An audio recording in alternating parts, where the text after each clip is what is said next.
Well, in other news, the Foreign Affairs Minister is issuing a warning, and it's based on the implication that leaked contract purporting to show the wages of Cuban medical professionals here in the Bahamas could threaten the country's sovereignty. The alleged stolen documents note just how much the Cubans receive on a monthly basis, with the remainder of their pay earmarked to the Cuban state agency.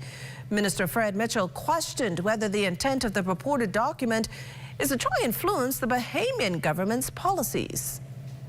The Bahamas does not engage in any practices which are against international labor norms.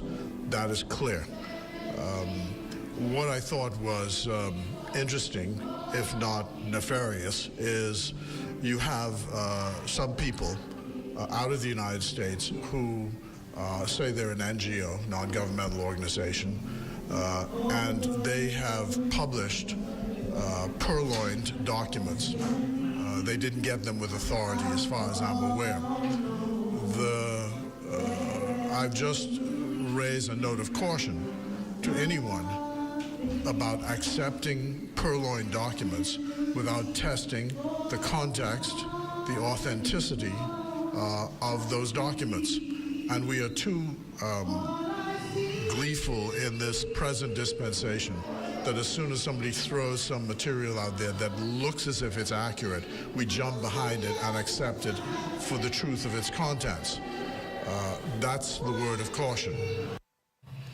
It was the United States Embassy here in Nassau that pushed the issue to the fore at the time, charging that the Bahamas may unknowingly be contributing to Cuban forced labor.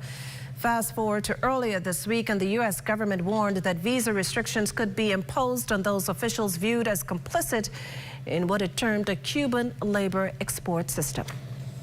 These people have in fact, or may have in fact, put at risk Bahamian officials who were simply carrying out their jobs and put at risk for things the authenticity of which has not been tested. And that's my concern. We are seeking as a country to avoid a shouting match with any other country. We are a small country.